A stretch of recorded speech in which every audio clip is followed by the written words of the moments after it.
Yeah, okay, all right. All right. Hey, Roger, how are you? Senator in the House. Nice to see you. I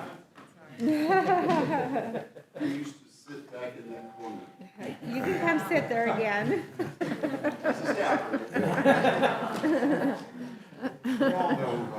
Yeah. All right, the Rules Committee will come to order. Tonight, we are meeting on a deal to raise the debt ceiling into 2023. This is part of a larger bicameral process that allowed the Senate to move quickly to get this done. Many of us have spoken for a while now on the urgent need to get this done. Our friends on the other side of the Capitol aren't exactly known for moving with any haste, but they actually got this done fairly quickly by Senate standards.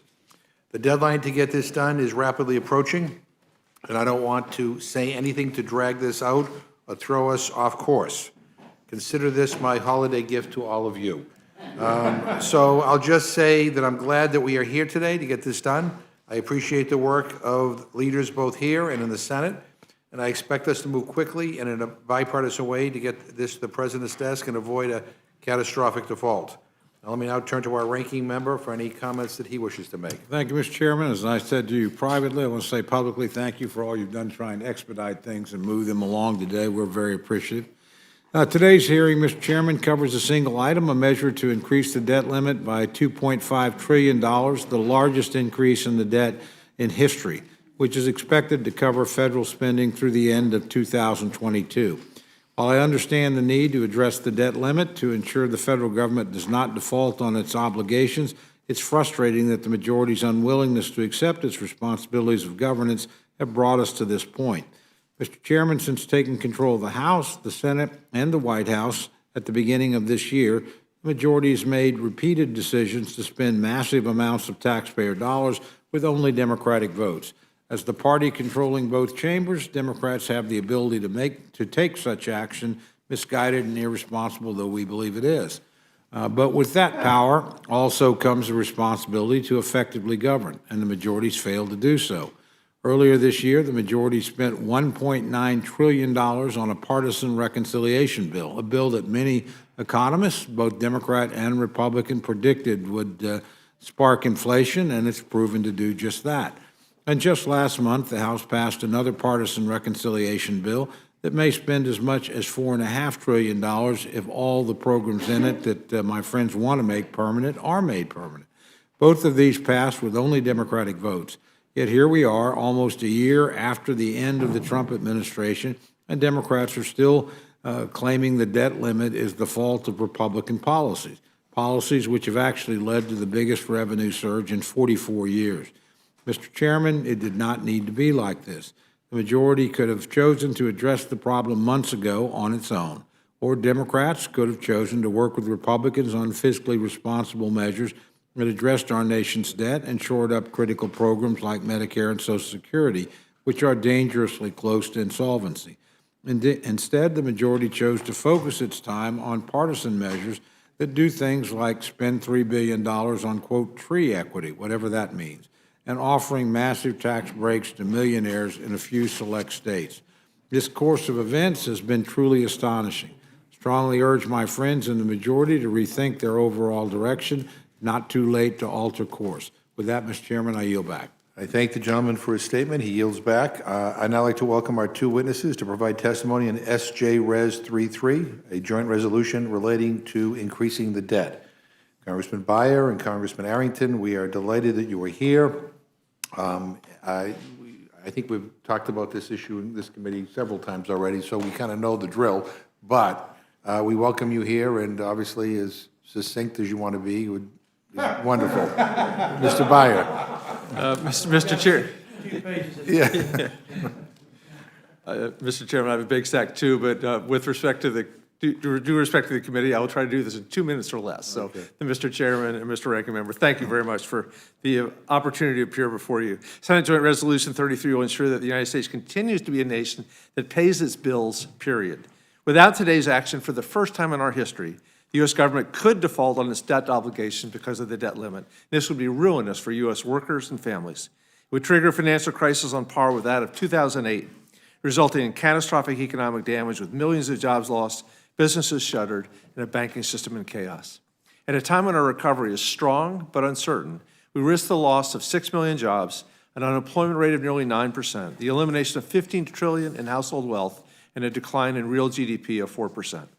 By raising the debt limit, we are meeting our existing obligations to members of the military, veterans, and recipients of Medicare, Medicaid, and Social Security. And in fact, 97% of the debts currently necessitating an increase were accrued prior to the Biden administration, many of which were passed with bipartisan support. This includes emergency pandemic relief measures, increased defense spending, and continued government operations. Congress has addressed the debt limit 79 times since 1960 to prevent default, 30 times with the Democratic president, 49 times under a Republican president. Under President Trump, Congress took action to address the debt limit 3 times and did so without drama. Today's action should be no different. So, Mr. Chairman, Mr. Ranking Member, I urge the committee to swiftly move this legislation to the floor to lift the debt ceiling, continue paying our bills, and to ensure our continued economic recovery. And thank you. Thank you very much. We appreciate it. Congressman Arrington. Mr. Chairman, it's an honor to be here. It's good to see you. Like I said earlier, I enjoyed working with you on the Ag Committee with respect to the 2018 Farm Bill. I have to say that because I am from the food, fuel, and fiber capital of the world, West Texas, and I'm proud to work with Democrats and Republicans to do well by our farmers and our food supply and everybody that eats and benefits from from food safety and food security, which is a national security issue. I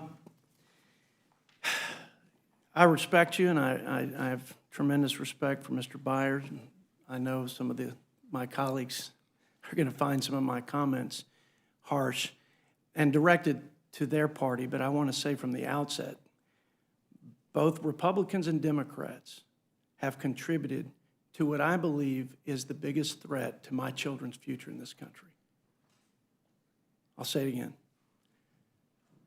Your party, Mr. Chairman, and the party I represent have contributed to a completely unsustainable debt proposition for the current fiscal state of affairs and for the future and the path that we're on.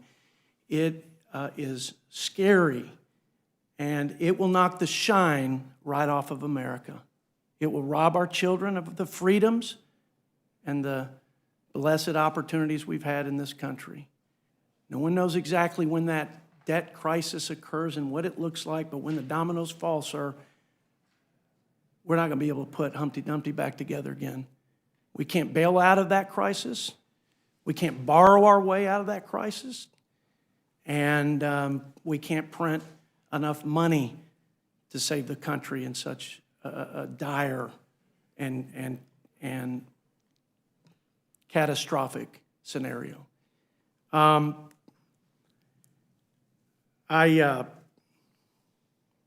think it's appropriate to look to our founding fathers as wise counsel, as they forewarned us and our leadership for the great United States with respect to the position that we're currently in, again, contributed by both parties. And I don't know that there's been a more visceral set of warnings from our founding fathers from the outset than the one with respect to our national debt. I've just got a few here, but I think it's appropriate. My favorite is James Madison, who said, "A public debt is a public curse, and in a Republican government, a greater curse than any other." Pretty bold words.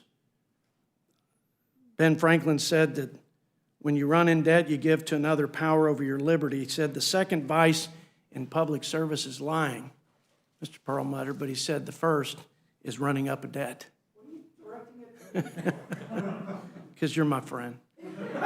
And I'm expecting one of my Democrat colleagues to be reasonable here, and I'm thinking you may be just that person today. Can you attest, Ms. Torres, that he is not?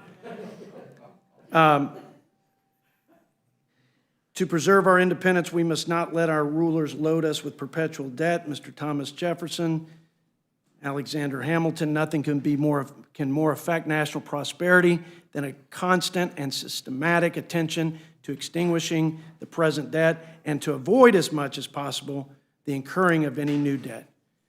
And then in George Washington, our first president's farewell address, he warns us in hindsight with his experiences and his wisdom what could be the big threats to this more perfect union. And he said foreign influence, and he said factions that divide us and weaken the bonds that tie us in the e pluribus unum and in our common cause of liberty. But he also mentions fiscal irresponsibility. And just to paraphrase, he said, we must likewise avoid the accumulation of debt, not only by shunning occasions of expense, but by vigorous exertion in time of peace to discharge the debt which unavoidable wars may have occasioned, not ungenerously throwing upon posterity the burden which we ourselves ought to bear. Avoid debt. Sometimes you'll have to rack up some debt to fight a war. But when you're not fighting a war and in extraordinary times with extraordinary means, you should be paying down that debt, or you curse the next generation with a debt that we're not willing to pay. Simply, we're not willing to pay it. I appreciate your remarks, Mr. Chairman, about trying to get out of here quickly, and I'm not trying to filibuster here. I think there is an inevitable outcome. I'm not sure that I'm eloquent enough to convince anyone that has not made their mind up already about lifting the debt ceiling without making any changes to this profligate spending that is happening, or some provision for future reining in of our debt to GDP and reducing our debt with some fiscal measures, some control, some budget reform, some consideration for the future, while Democrats, in a partisan way, it's happened on both sides, have prioritized these things. You can defend them, you will defend them, but where are the things to take care of the future? That we don't leave our children in such a deep debt hole they can never crawl out of it. I appreciate what you said about throwing us off course, but if I could, I would throw us off course. Not to create a risk to the good faith and credit of the United States and a default, but so that we can do what I think debt limit votes and the debt limit provision was intended to do: pause and take inventory of the fiscal condition of this country and the path that we're on. And I can't think of anything more devastating. I really cannot. And my 3 points, Mr. Chairman, for why I encourage my Democrat friends and my Republican colleagues to hit pause and do something responsible for our grandchildren and children, to really dig deep on this, are really threefold here. It's a process problem that I have. It's a policy issue that I have, and price tag that is associated with those policies. And it is a full-on punting and passing the buck in terms of not including some fiscal reform measure. In the past, I have a list of times when we came together and raised the debt ceiling and said, but we're going to reduce deficits by $500 billion. We're going to balance the budget in the 1990s as we lift the debt ceiling. We're going to have a bicameral, bipartisan committee to look at our broken process that results in broken outcomes, and it will time and time again until we reap the whirlwind, unless we get the incentives right to force us to do the right thing. The thing that every country, that every state and every local government, every private sector enterprise and every family has to do, which is live within their means. So the process, I think, stinks. And I've said it, we've gone it alone as Republicans. You're going it alone as Democrats. But I think this is different, and I welcome your challenges to this supposition. But you've had 2 years since we suspended the debt limit. And again, the Democrat leadership has had 2 years to come up with and to anticipate how we might lift the debt ceiling by working together over the past several months, certainly by not waiting to the eve of default to come to this very place, especially after $500 billion almost in a stopgap measure to give time so that it could be considered in one of the reconciliation, I guess I'd say the second partisan reconciliation legislation. There have been 2 partisan reconciliation bills that need 0 Republican input, that have received no Republican input or support or vote, or even amendments that we offered by the thousands, say hundreds, but it's over 1,000. Not one has been taken. That's your prerogative. You got to defend this to the country. You will defend it to the country. But to drive and jam the largest tax and spend bill in the history of our country, the largest expansion of the welfare system and entitlements, and some without work requirements being repealed, the largest expansion of our government. I would say the most radical reimagination of our government's role in the lives of its people. That's what I would say. But nevertheless, you went after this on your own. And you didn't need a single Republican vote. And why you wait to the eve of default and not put this measure in place in one of these reconciliation packages is, it defies my understanding. So I think that I think the process is untenable and indefensible. And I think it puts Republicans in a position to say, we've done it together, we've held hands and we've jumped, and it wasn't comfortable because we all have to own our current condition and our unsustainable path. But we've never seen this massive of partisan spending bills that have come across the transom in this body, ever. And you're not going to get Republicans to support that.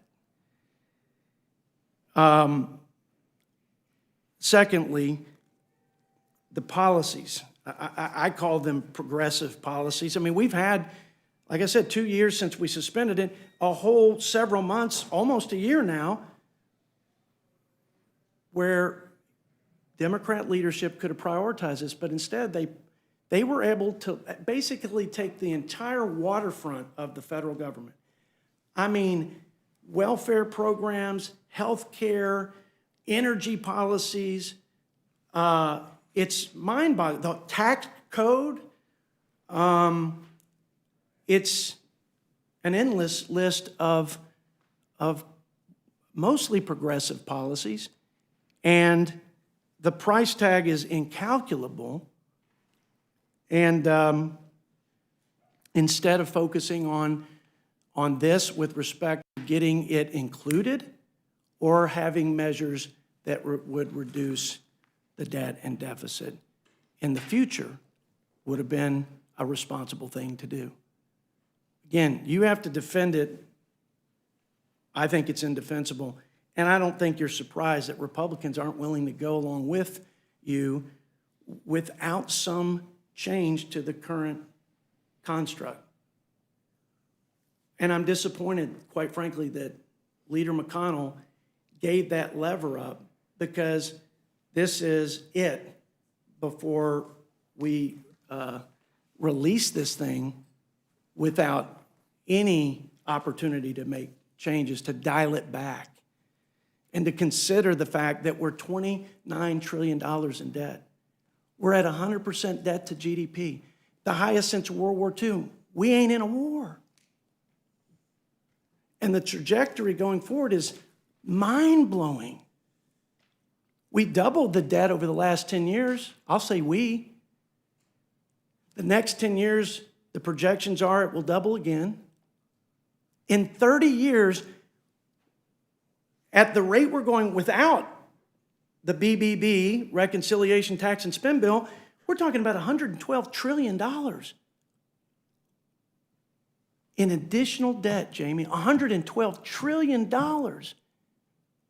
If the CBO is off 1 point on interest, that's $30 trillion more. That, my friends, is 200% of debt to GDP. That's twice the size of our economy, of the debt load that we're carrying. The interest rate, the interest that we're paying today, close to half a trillion, it'll be over $1 trillion in 10 years. Before COVID, we were paying $1 trillion in deficit spending, borrowing $1 trillion over what we brought in revenue, pay for the government that we were offering to the American people. How do you get your mind around that? Does it scare you for the future of our country? If it does, I don't see how you could move forward with this kind of spending and this kind of debt and deficit accumulation.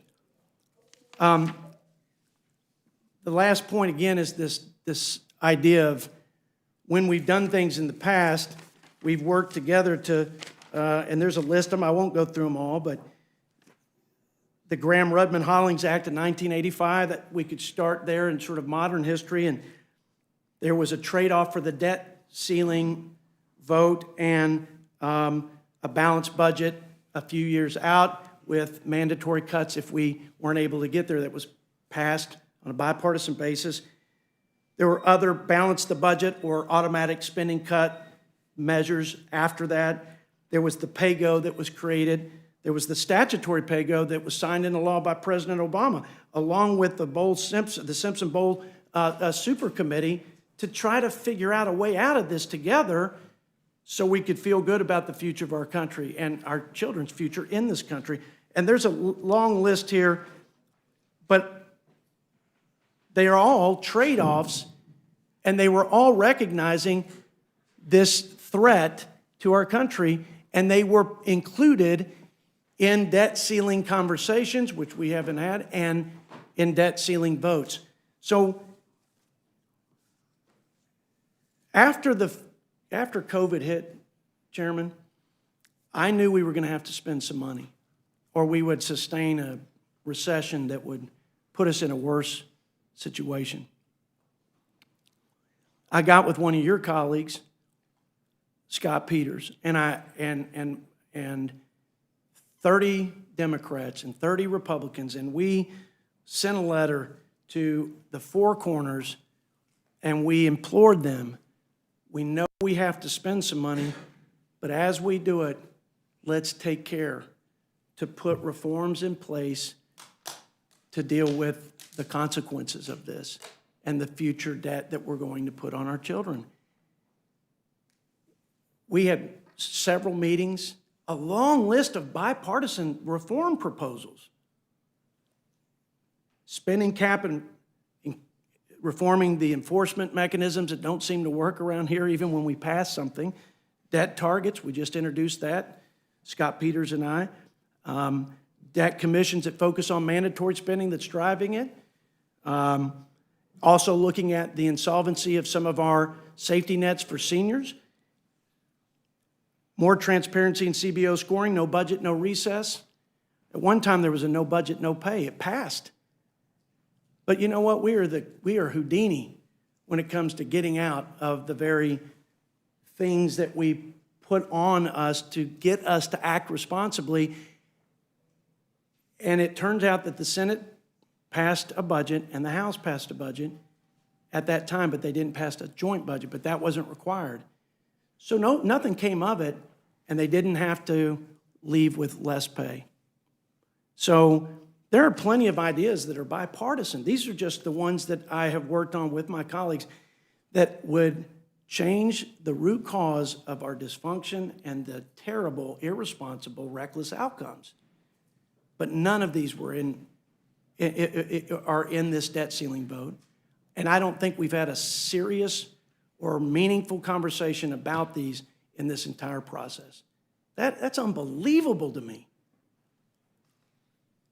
So, Mr. Chairman, I'll yield the floor, but obviously, I think this is treacherous path, and I think it's a total disaster to spend this kind of money. And I'm not even commenting on the inflation that has resulted in the partisan spending measures, and I'm happy to go into that. I mean, IMF just put out a press release just a while ago saying, where is it in here?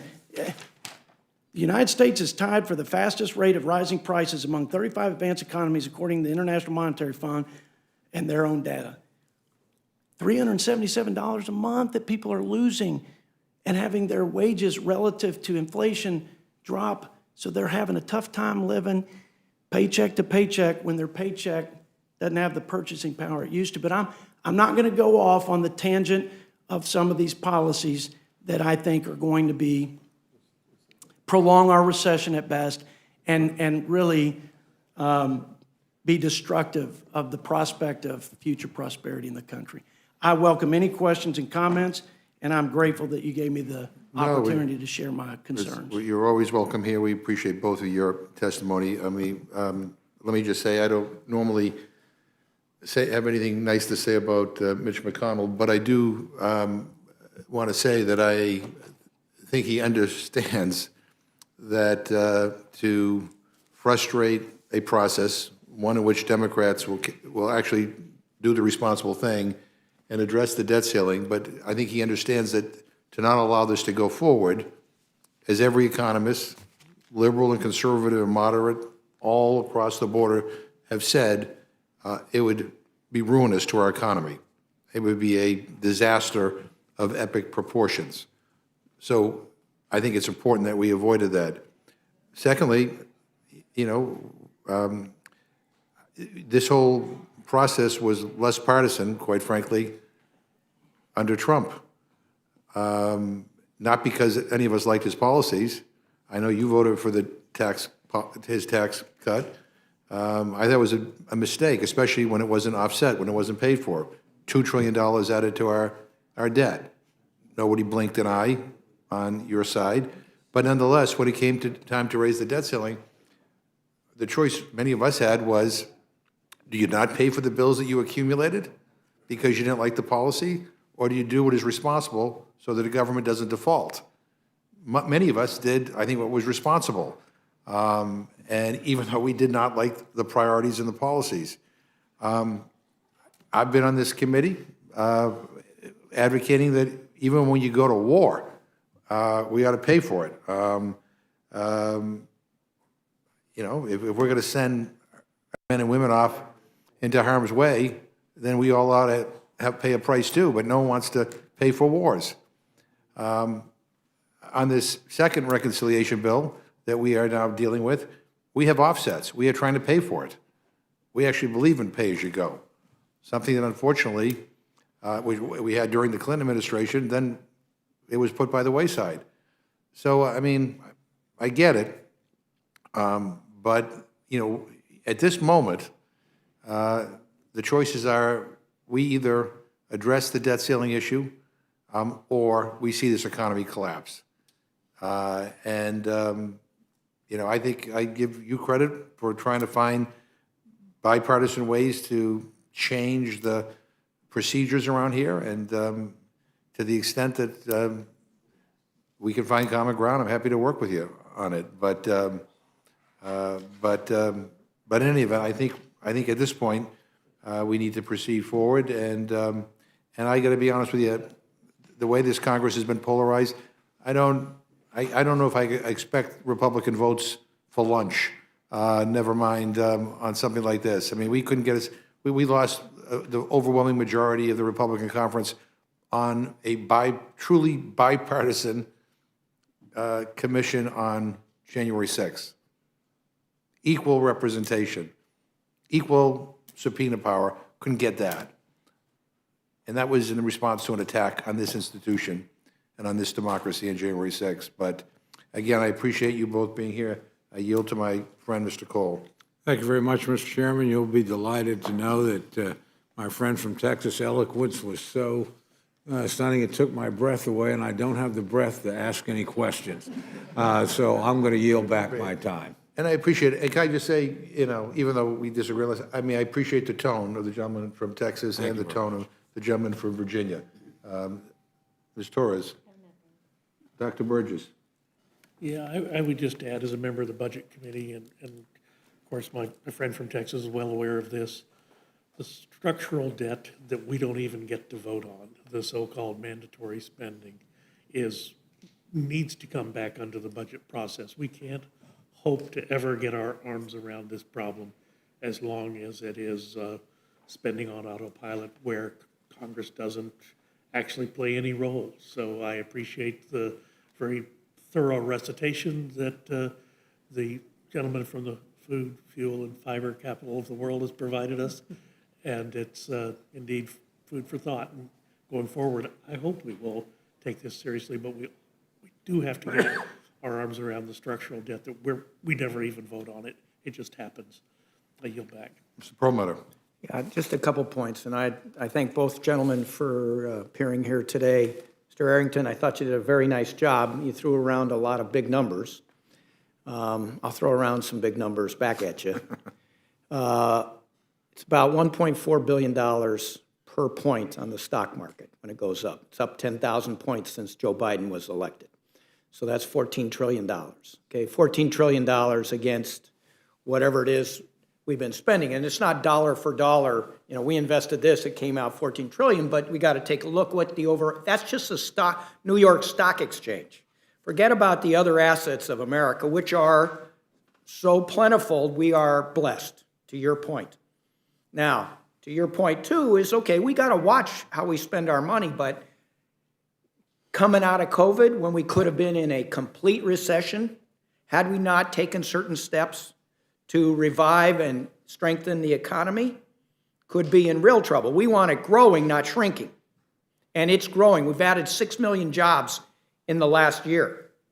6 million jobs. So those are people working that weren't working. So it isn't quite like the family analogy you draw. We have a community that we have to help bolster in bad times. And we spend money in bad times where families have to really tighten their belt. The country has the luxury of being able to expand so that people can come out of it. So I appreciate your points. But I think at this point, and I'll give Mr. Cole some credit and the Republicans some credit, because this is both the CARES Act and some things that we Democrats have had to do on our own that have helped resuscitate an economy that could have really gone into the tank, and most people thought it was going to go into the tank. But we took some major steps that cost money, but on the other side, we've seen that investment succeed. So I'm happy to work with you on trying to put some constraints together as we go forward, but to every penny that we've spent so far, we can at least look at some success in the economy. We can see some success in employment. And with that, I'll yield back to the chair. Mr. Reschenthaler. Just briefly, Mr. Arrington, it's my understanding that there's a new honorary member of the Texas delegation as of today. Is that correct? That is true, and we did have a quorum of the Texas delegation on the floor when that transpired. And who is that new member? That would be you, Mr. Rushenthal's. Thank you. I just wanted that on the record. I yield back. You want to be part of Texas?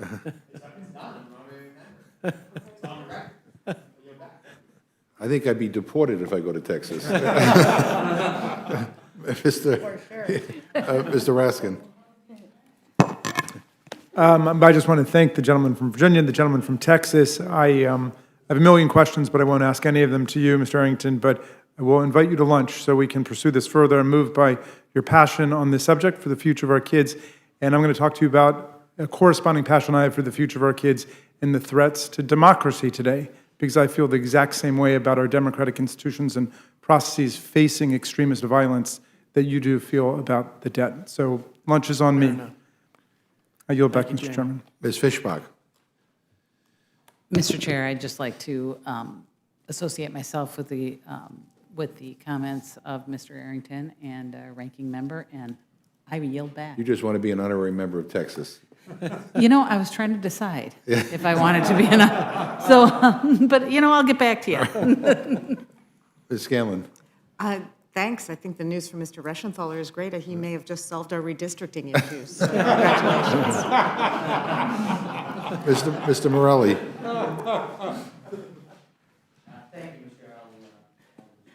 Mr. DeSaulnier. No, I don't have anything to add. Mr. Byers took up all my time. All right. Ms. Ross. Thank you, Mr. Chairman. I'm just glad we're doing this today for the people of this country, and I yield back. Okay. Mr. Neguse. Nothing to add, Mr. Chairman. I yield back. Thank you. Anybody else have any questions for this great panel? Hearing none, thank you so much. We appreciate it.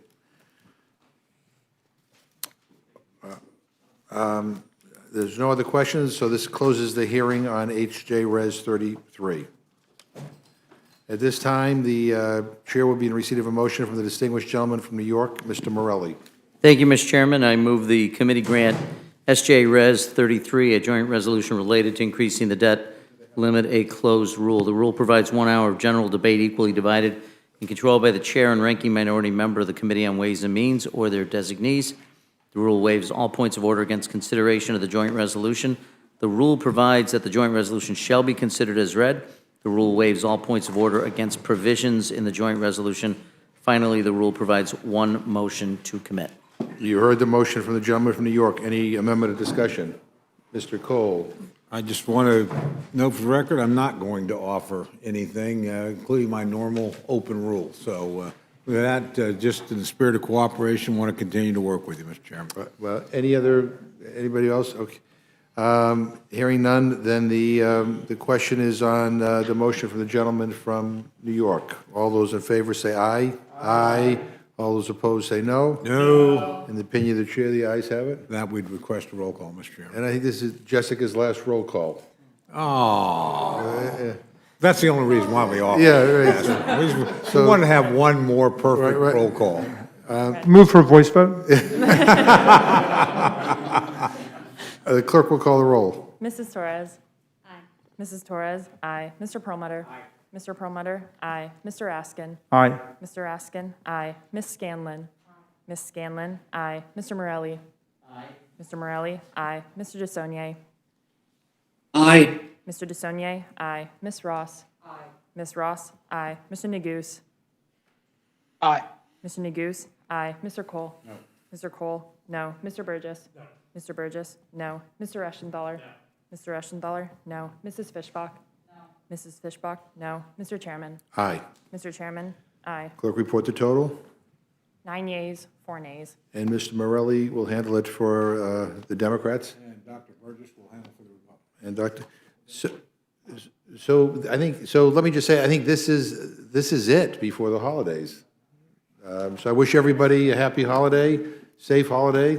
Can't wait to see you again, hopefully not too soon, you know.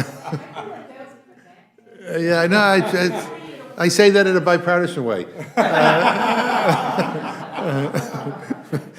But in any event, anyway, everybody, so I think, yeah, I think this is it. Thanks, McKenna. So anyway, without objection, the committee is adjourned.